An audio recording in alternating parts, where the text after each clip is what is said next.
News First, Newsline with Faraz Shaukat Ali. And a jolly good morning to you. This is Newsline, live as always from the News First studios in Dawson Street in Clambo. And it's a lovely morning, actually. And we have with us in our studios this morning Mr. Lasantha Wickramasinghe, who's the Secretary of the Association of Professional IT Associations.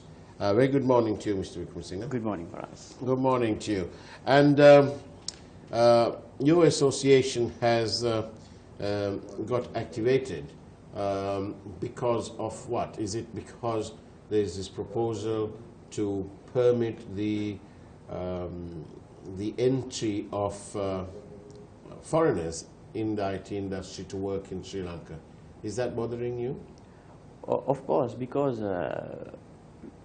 so if you consider IT industry, so Sri Lanka IT industry is growing because it has a competitive advantage. So one need to identify what is the competitive advantage of IT industry, because Sri Lanka doesn't have that much of industries which are currently growing. Right. So if you have a sector which is with a competitive advantage, and if the sector is growing globally, so you have to be very carefully study the sector and try to understand all the factors about that, and you have to handle that very carefully, because entire future can depend on some sectors which are growing, so you don't know where it ends up.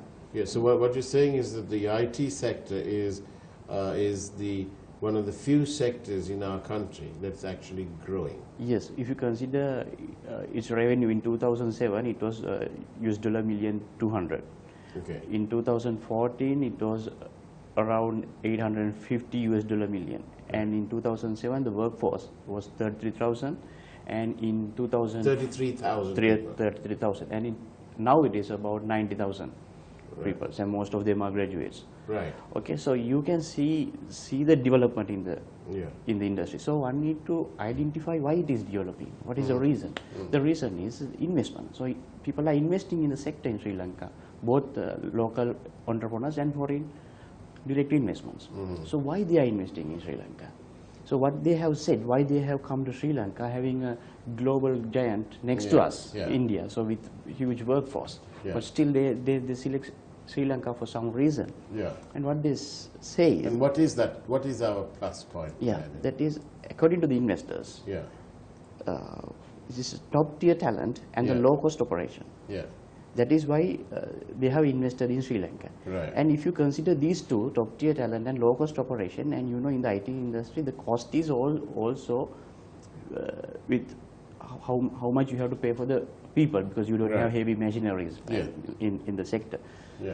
So it has been nicely balanced, so that we have top tier talent. That is also because of the salary levels, because the talented people enter into the industry because of a good salary level, and that the salary level is in a nice equilibrium, so that it provides a low cost operations to the investor, while it's provided a satisfactory salary level to the employee. So you can see how nicely this has been balanced. So this is a balanced system, so that's why it is growing. So once you destroy this balance, so this will be loose. So if you open the gates like this, so if you allow people to come to Sri Lanka, so what will happen is the salary levels will decrease.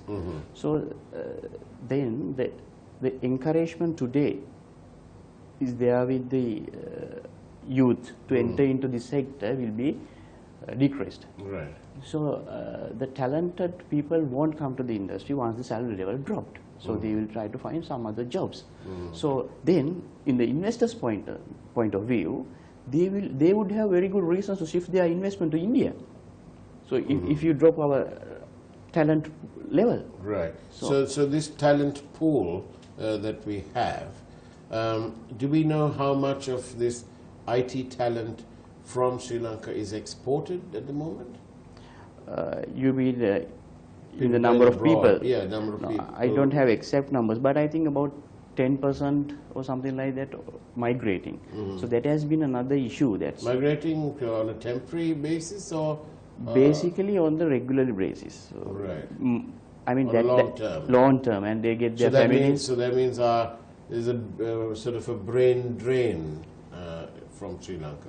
Yes, that's true. That's why we are proposing to negotiate trade agreements or whatever with developed countries. So if you can do that, so the positive side is the people can go there and work there for 2 years or 3 years or 5 years and then come back to Sri Lanka. So that will reduce that brain drain because they are coming back to Sri Lanka. But now what happens is they migrate with their families, then the entire generation becomes we lose them. Yes. So that's the issue. But instead of that, what the government and the policymakers and the so-called economists are trying is open our gates to India and China. So this is not what should happen, and this is very negative thinking. Indeed. So we are always thinking how to provide jobs in Sri Lanka to the foreigners. That's not the way we should think. Yeah. If we are neoliberalist, what we should think in terms of our country. So we should think how to earn foreign exchange by sending our talented or skilled workers to the developed countries to earn money from. Rather than at the moment it's primarily unskilled workers. Yes, so because we are sending our mothers of the nation to Middle East. Actually, if you consider our balance of payment account, so we have around $9 billion US deficit, trade deficit, by trading goods, and the main part which has to compensate that is the foreign remittance, which is around 7.2 billion US dollars. And around 50% or 40% comes from the Middle East. So that is around 3.5 billion or something like that. And if you consider our trade deficit with India itself annually is around 3.5 billion US dollars. So it is equal to what these mothers are sending to Sri Lanka. So, and it also has social issues. Of course, when these mothers are going abroad. Yes. And the children are without one parent, and several issues. Yes. What would you say are the major reasons for the IT professionals to oppose ETCA? Yes, we have 3 reasons. I think first reason I mentioned already. So I mean that will kill the industry if it considers the IT industry. And the same thing happened what the State Minister Iran Wickramaratne proposed have taken place. Because is this a sort of a backdoor method? Because by suggesting that the sole responsibility should be with the control of immigration, and that this is an immigration matter, are they trying to bring this open the gates through the back door? Of course, that is their plan. Because I mean, any person with common sense understands this is not a right thing to do. Because if you're giving the sole authority to one person who has no knowledge on the subject, so how can you justify this? What is the rationale behind this? In any case, visas like this, work permits like this, generally have to be accompanied by some sort of line ministry, line department recommendation. Yes. So if you remove that check and balance, then the system is open to sort of abuse. Of course, actually this is more or less a policy change. So we have to understand that. So the policy is to open the gates for foreigners, and this is not for the well-being of our country. I don't think these people are working for this country. So that's the problem. And if you open gates like this, so several people, I mean, if you consider even the security aspect, so that will be also in danger if you just give permission like that to enter into country. So I mean, if you consider the entire framework of how the government and these economists act right now is wrong, because instead of thinking how to provide jobs in Sri Lanka to foreigners, Yeah. they should think the other way around, how to find jobs to our professionals in other countries. But they are not doing that. If you consider these people, I mean, Minister Ranil Wickramaratne, he was in the joint ETCA, at that time it was CIPA in 2003, ETCA Joint Committee. And also Arjun Mahendran, and he was there, and Professor Rohan Samarajiva, and Dr. late Dr. Saman Kalegama, and this set of people, and they were initiating this discussion. I mean, in that time, Minister Ranil Wickramaratne was participating as the CEO NDB, representing the private sector, and in 2010 he became a nationalist MP from the United National Party. So, I mean, if you try to match these points, so it's very suspicious their behavior, and we have very big concerns on this. And is your suspicion because you find that even in other aspects of government and governance, that this sort of government has not really delivered, and there's growing public concern about their actions and about the levels of corruption and the lies that are being told to the people? Do you all base your fears and your suspicions on that track record? Of course, that happens naturally, isn't it? Because the main feature is the irresponsibility. So nobody is responsible for anything. So that is the feature. I mean, they do everything, but we can't find who's responsible at the end of the day. So nobody is there to catch, or I mean, to hold responsibility. To hold responsibility. So that has been a feature. I mean, they say simply we don't know, I can't remember. So those are the simple terms that they use. Yes, they can't remember, they don't know. Yeah. And so on. But who's going to penalize? So poor people of this country, that's the problem. Yes, so, who is going to penalize? Yeah. So, I mean, if you consider these kinds of acts, so if you destroy a sector which is growing, so what would happen? So the service industry, the earning from our service industry will be reduced. So this will have a very bad impact on of our balance of payment account. Right. So then the impact comes to the financial account. So you have to find those money somehow. So then we have to sell our resources outside.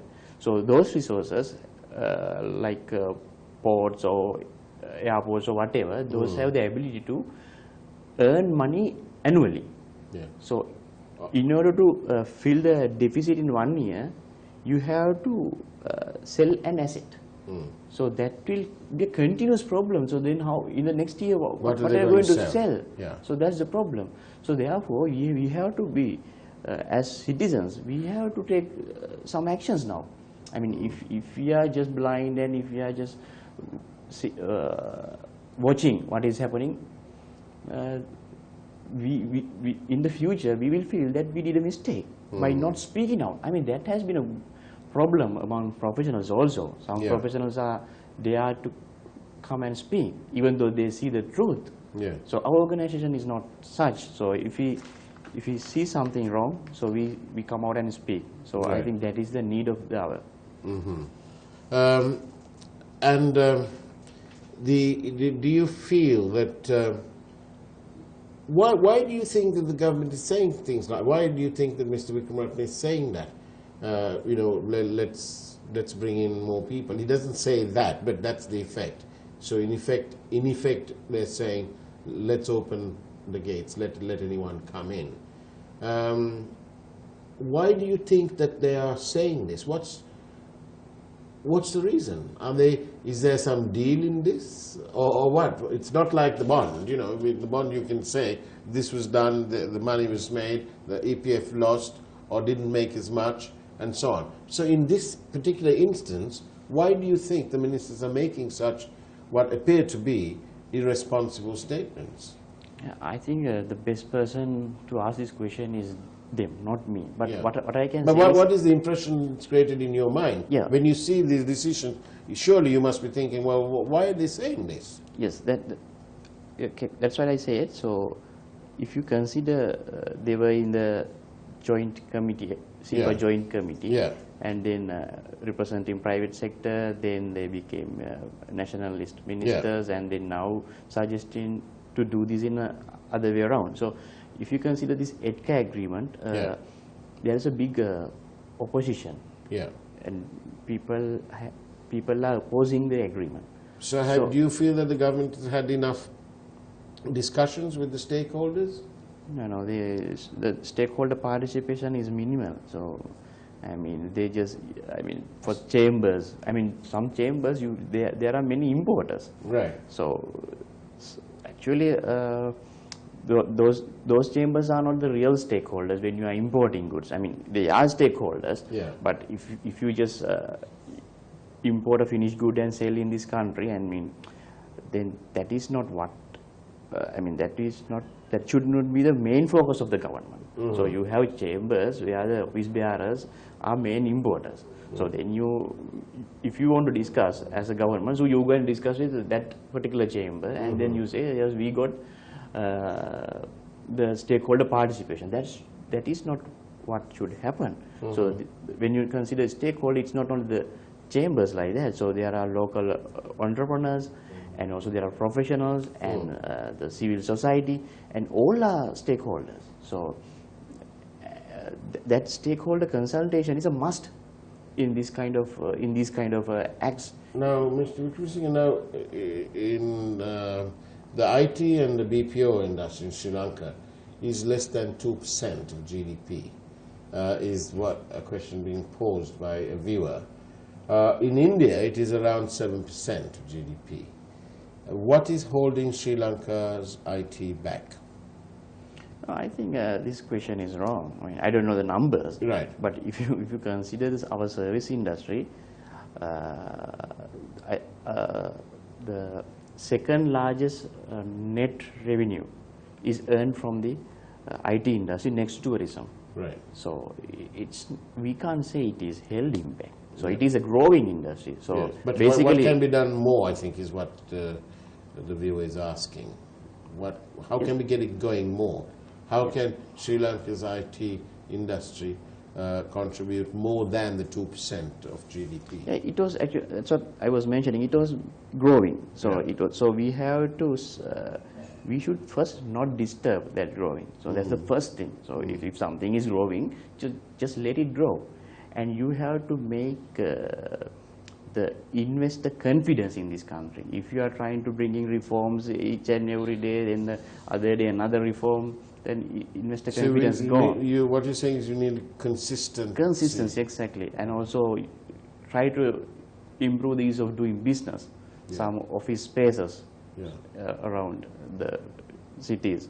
So those are the simple things that we should do, and the main focus should be in the consistency, because he should be able to forecast when you are investing. So if you are feeling kind of a uncertainty before you put your money, then you look for other options, you look for other countries.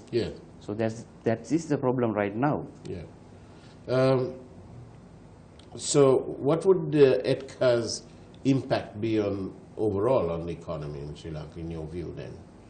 Yes, I'll say it in a simple example. If you consider the famous agreement, North American Free Trade Agreement and Central American Free Trade Agreements, so there are several trends. So those agreements were between America and Mexico, and then the CAFTA is on the American and several other countries like El Salvador, Honduras, Costa Rica, those countries. So those are poor countries, and America is a rich country. So those countries have several features. So America has excess capital, and the other poor countries have low-cost production. And so, I mean, there's a big arguments, and both sides are not satisfied. But still, there are some benefits to both sides. So one of the trends are some of the factories in US removed and relocated in those poor countries to take the advantage of low-cost operation. And the exports from the poor countries increase to the US because of their low cost production due to this agreement, and the people in the poor countries got some jobs in US market. So those are the trends, and the rationale behind or the reason behind those trends, America was benefit from their excess capital, and those poor countries will benefit from their low cost production or low cost labor. But if you consider India and Sri Lanka, what is the situation? Who has the excess capital? India. Who has the low cost production, low cost labor? India. So this is if Sri Lanka wants to go for a comprehensive economic agreement, India is the worst country to do so. I mean, there are other options. I mean, we're talking about the IT industry. No, in overall sense. Right. I mean, if we want to go for a comprehensive agreement, so we have to have some benefits. So, and also if we take what are the comparative advantage of Sri Lanka, so we have comparative advantage in tea and apparel. So can we export tea to India? No, because they also have a comparative advantage in tea and apparel. Right. So we have because this is not a natural marriage. So that's why so many problems are arising from the current free trade agreement with India. Because I mean, if we want to have free trade agreements, there are some other countries. So we can find win-win situations. But with India, so all the advantages are with India, and being a huge country, so we are at a tremendous risk. I would say one example, India provide 15 lakhs engineers annually, 15 lakhs engineers annually, and out of that, when they are at age 30, 1/3 is unemployed. So that means every year you get 5 lakh engineers unemployed in India, and Sri Lanka produces just 1,500 engineers annually. Okay, let's say we have an agreement. Because that's all the capacity. Yes, I mean, let's say we have an agreement, comprehensive agreement in India. So the next question is, why should we just develop 1,500 engineers Sri Lanka? So you can bring them from India. So the motivation for producing local engineers will be lost in few years. So the next step would be to just removing the engineering sector in the education system, because there is no motivation to provide Sri Lankan engineers, because there are plenty in India. So that is because the size to sizes. But of the countries. But our home industry back home here, we will need some specialist knowledge as well. To help us to learn and to develop. Yes. So I suppose you all have no objection to that. Yes, of course. Even today, when there is a special requirement like that, it is possible to bring down. If there are some inefficiencies, those has to be streamlined and regulated. So that's what should happen. So you should not remove the necessary step of a process to increase the efficiency. So you can have IT-based solutions, and you can improve your processes. You can find some robust solution. I mean, that is the responsibility of the policymakers or politicians or whoever. I mean, that is. I mean, it is not a big science. So that's a common sense. So you just don't remove the steps. Try to increase the efficiency of communication. If you apply a database solution, so this will increase more than, I mean, if you spend let's say 1 month, so if you apply a database solution, then the authorization is given to several people. So and the other one is notified when that authorization is done, and every time you go and log into, then you can see what are the things that you have to be done. So you can have such kind of a robust system that will increase the efficiency very quickly, and it is not a big thing. And Mr. Ranveer Wickramaratne has been a former chairman of ICTA, and he would have done that while he was in ICTA. And that's the point. You see, people will point and say that Mr. Wickramaratne was ICTA before. Yeah. And so he must know a thing or two, and that's why he's saying what he said. And therefore, you may find that Mr. Wickramaratne is enjoying a lot of support out there for his idea. What do you say about that? No, I think is he wrong? Yes, he's wrong. I mean, you don't have to have a very big evidence to say that he's wrong, because if you just read his proposal, you feel that it's you can't accept that. Because another thing is that if we consider their approach, it's not benefited for the country. Yeah. Because what they should do is they should try to promote our professionals going out. Not, because if, let's say, you are negotiating with India, then Indians wants to send their employees to Sri Lanka. Yeah. Then we should try to find some jobs in India. I mean, it's another matter whether our people like to go to India or not. But that should be the approach at least. So if we are also thinking that we should provide our jobs to India, so that is not a negotiation. Somebody is asking us, out of the 1,500 engineers that are produced annually, do you know how many actually leave the country? No, I don't have exact numbers. Yeah. But when it comes to engineers, I think very few people are going abroad. Some goes to Singapore for work permit sometimes, and they are coming back. I think very few amount is going out of the country or migrated. I think this is not a big issue. I don't believe that brain drain is a big issue. So big issue is sending our mothers to earn foreign exchange. Yeah. So if you compare those two problems, the brain drain issue and sending our mothers to earn foreign exchange, why can't we have a robust IT industry full of highly trained, qualified, experienced IT professionals, and then why can't we export that professionalism around the world? Yeah, we have that robust IT professionals in Sri Lanka. That's why people are investing in Sri Lanka. Yeah. And if but you need, I think what I'm asking you is whether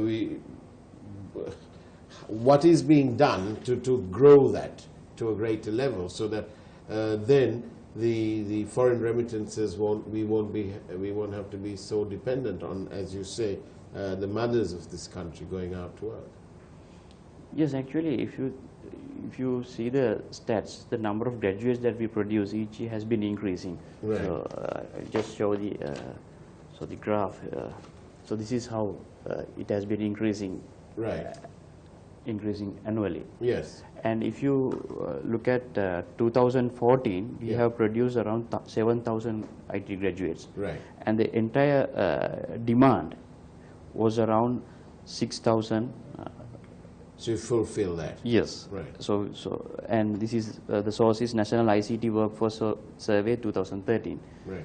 So so that is the situation. So we are producing graduates enough. Yeah. And the demand and supply is well balanced. But there are some sectors where we producing some overproduction in graduates. And there are some sectors where we have some sort of shortages. So what we should do is we need to balance out this. Right. So we should further improve the communication between the industry and the academia to balance out this gap. Okay. So I mean, we don't have a huge problem in the IT industry as such that the entire government is working for. Right. That's the problem. If you have a huge problem that we don't have enough graduates to cope up the demand, so then we can say this is right. But we don't have such a problem here. Right. And who are asking for? What are the companies who are requesting this? The only company I know is Professor Rohan Samarajiv's company. Yeah. There may be some other companies, but that is the only thing I have heard in publicly. So we need this, we need it. But he started that company in 2014, and after being a member of the SEPA Joint Committee. So that is in 2004, I guess. But before that, he was in SEPA Joint Committee. Right. Now, There are many questions, and I'm sorry that we've run out of time and we can't take all the questions. And there's one here, there's a bit of a joke, saying that sending mothers abroad may be another problem, which we'll have to discuss in another forum. But Lasantha Wickramasinghe, thank you very much for being on our program this morning, and good luck with keeping and holding the government in check. Okay. Thank you very much. And that's about it, ladies and gentlemen, from Newsline on October the 25th, 2017. Take care. God bless. Thanks.